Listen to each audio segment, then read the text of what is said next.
Welcome into Texans Today, presented by Prize Picks. I'm your host, Jeremy Chuggs, and coming up on today's show, how the Jayden Higgins injury could impact Nick Caley's offense going into the 2026 NFL season. We already knew that the second-year Texans offensive coordinator was going to try to change up his scheme a little bit, try to change things up from last year. Obviously, things didn't really work out for this Texans offense in 2025, but I do think the injury to Jayden Higgins is going to further impact Nick Caley's play calling, play design, and scheme throughout the 2026 NFL season. And obviously, as we look at the brand new wide receiver depth chart, a lot to be had, right? A lot of question marks with this unit now without Jayden Higgins. There was already question marks with Jayden Higgins. Now without him, those are continuing to grow because, Xavier Hutchinson, I really like him, but is he a legit wide receiver too? Is Tank Dell, Jalen Knoll, are there injuries kind of behind them, especially with Tank Dell? Is Lewis Bond, the rookie out of Boston College, ready to contribute?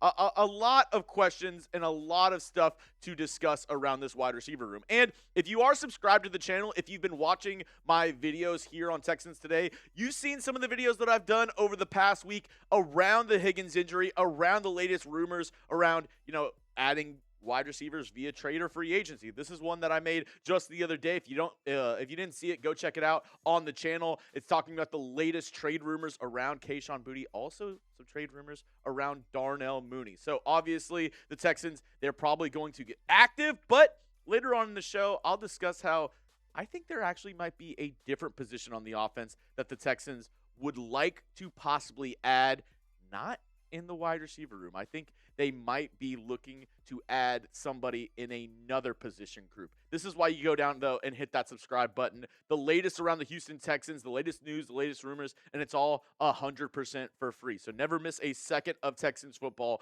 Go down and hit that subscribe button. All right, let's talk about first what, the offense might do and the changes to this offense. And I think first off, more tight end usage. And this might not be a major change from before the Jayden Higgins injury to now, but I think it's more prevalent, right? Like Nick Caley, D'Amico Ryans, they talked about using the tight ends more this season.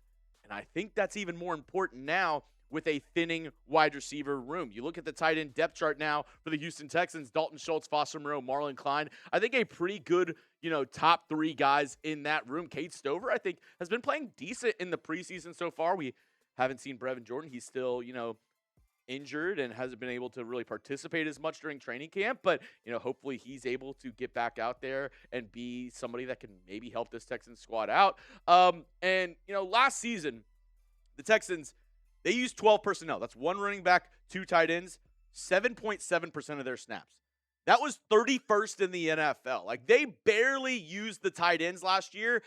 Not really to a fault of Nick Caley, though, right? Like, a lot of guys got injured. They were hoping that Brev and Jordan would be that, backup tight end. He got injured at the very beginning of the season. You also had Cade Stover, who was injured throughout the season. Like, your second guy ended up being Harrison Bryant halfway through the year. So they went to more jumbo O-line sets, 6 offensive linemen that I think somewhat handicapped the Texans from time to time. But when you look at that first drive that the Texans had up against the Las Vegas Raiders, they used 12 personnel 50% of the time in that drive. 2 tight ends on the field. They used that for the majority of that drive. And then 13 personnel with 3 tight ends. They used it 20% of the time. So 70% of that drive, they had multiple tight ends on the field. And I really like this excerpt from Warren Sharp.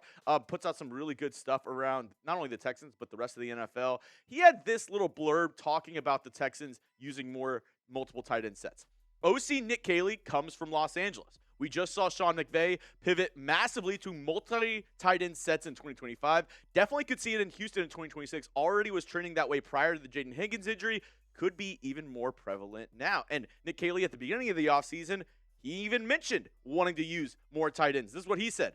I'm a little bit biased there because of my background with tight ends, but you remember it is important. I think you always want to be multiple. To nobody's fault, last year we got thinned out pretty early on with Brev prior to us ever getting to the season. Cade goes down in the fourth quarter of the Rams game for, call it, 2/3 of the season, and we're in jumbo world a lot. We want to be multiple. We want to have balance, 11, 12, 13, 20, etc. And I think that's always good to be able to do those things. So that's important. We've got a really good group of receivers. We've got a really good group of backs. We've got a really good group of tight ends now, too. And we and we're healthy. So it's been a lot of fun just trying to mix those groupings out here and evolve. And I think obviously it's a blow without Higgins because, him being out there with multiple tight ends, I think that, poses more problems to opposing defenses.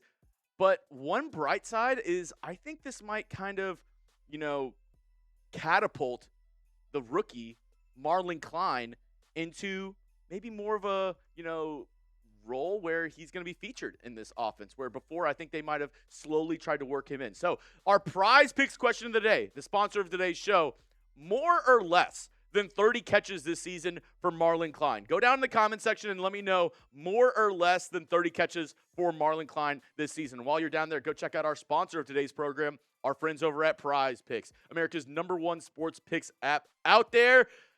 Every single game of the year, you can put a Prize Picks lineup in, and I don't know, maybe put Marlon Klein in your Prize Picks lineups. And it's not just football, it's also baseball, hockey, basketball, tennis, golf, esports, all of that and everything in between available with our friends over at Prize Picks. Super simple, super easy. Just pick 2 to 6 players and go more or less on their stat projections. This is a lineup that I have, a season-long projection. It is a 4-pick power play, $15 to pay $150. I'm going less on Trevor Lawrence, and then I'm going more on Stroud, Montgomery, and Will Anderson. You can copy my lineup or make your own. Just do it with our friends over at Prize Picks. New offer alert. Play your first $5 and get $150 in lineups if you win. Just use code HMA when you sign up. That's right, Prize Picks, they're switching up their offer, so there's no better time to join, lock in, win that first lineup. That's code HMA at sign up to get $150 in bonus lineups if you win your first $5 lineup. Prize Picks, it's good to be right. All right, so the tight ends, obviously that's one part of the offense that is going to change. I think also now the emphasis on the run game is going to be even more important as well. And this is another thing that the Texans already told us that they wanted to do. But like I said with the tight end usage, without Jayden Higgins, without your wide receiver 2, it becomes even that much more important. I implore everybody, after this video, go check out the D'Amico Ryans mic'd up video whenever the Texans played the Steelers in the wild card round last year in the playoffs. One thing that D'Amico loved in that game, and the Texans were actually really good in that game, unlike up against the New England Patriots, they were able to run the ball. And the one thing that really stood out to me whenever I watched this video of D'Amico Ryans mic'd up was the second half of that game, he was just spamming, halfback dive, halfback power. He was in the mic talking to Nick Caley. He was telling him, run the ball, run the dang ball. Nick, run the ball. We're running the ball. We're running it down their throat. He said it so much, so often, and he was just so animated in the fact that he wanted the Texans to run the rock. And it's probably been killing him, right? D'Amico's a defensive guy. He wants that ball control. He wants that clock control because when you have an amazing defense like the Texans have, the more time they have to rest, the more often you're able to keep the first guys in there, right? Like if the defense is out there more often than the offense, that means Will Anderson, Danielle Hunter, some of these guys, they might need a break, right? They might need to come off the field because they're getting gassed, because they're on the field so often. But whenever you're able to control the clock, whenever you're able to run the ball, that means more rest for your defense, and that means bad news for the opposing offenses because you're getting a more juiced up Will Anderson and Danielle Hunter, guys who are rested, guys who are ready to go out there and give 150%, have that swarm mentality. And D'Amico Ryans, he was not shy talking about wanting to improve running the run game and really the offensive line and running back room before the start of the season. This is what he said.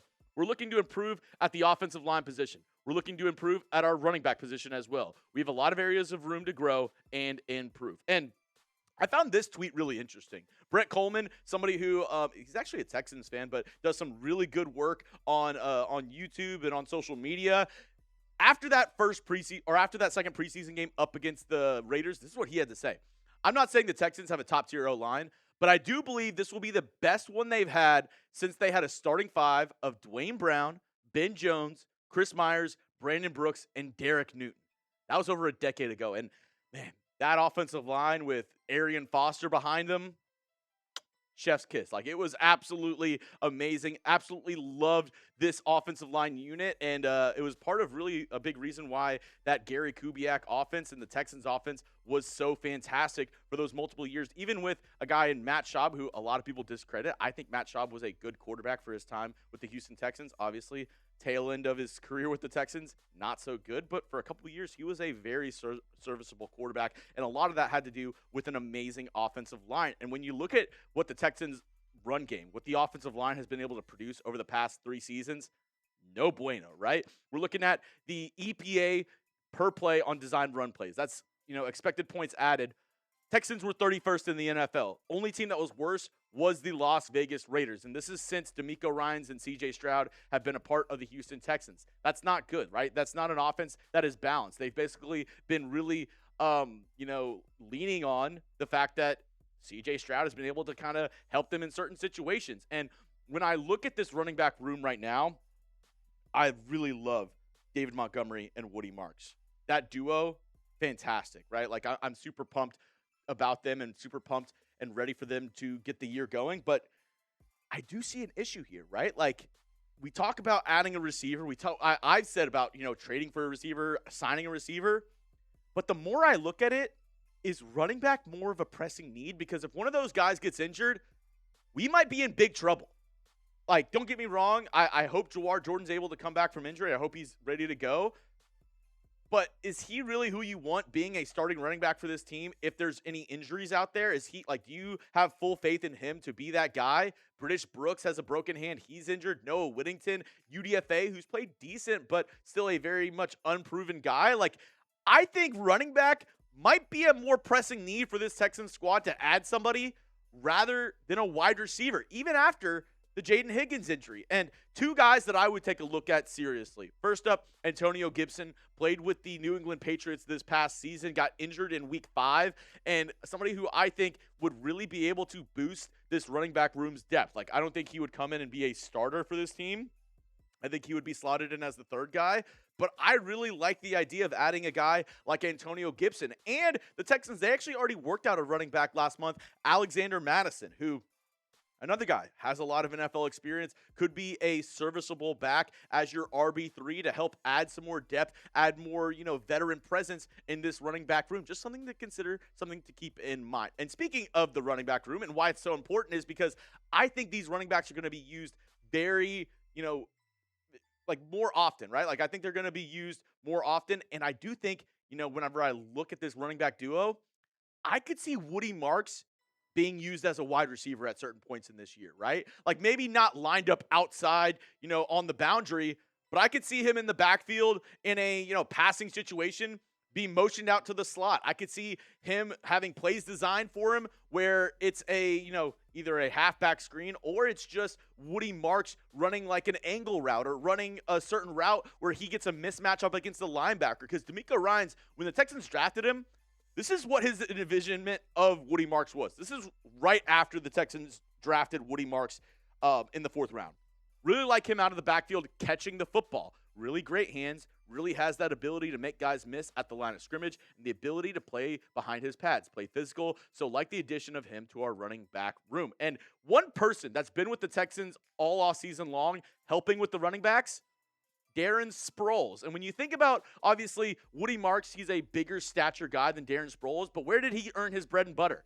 As that secondary scat back, as the guy who was a pseudo receiver out of the backfield as well. And I see Woody Marks similarly to that mold. Like, I think maybe a little bit better running between the tackles, but can have that same impact that a Darren Sproles had during his career. And during my overreaction show that I put out on Friday, I talked about the duo of, David Montgomery, Woody Marks gives me the same vibes as Mark Ingram and Alvin Kamara. When you look at the 2017 Saints and the 2018 Saints, this duo, they were amazing. And really the offense for the Saints in those 2 seasons, they had one legit wide receiver. That was Michael Thomas. Texans, we have Nico Collins. They had 2 really good running backs in Mark Ingram and Alvin Kamara.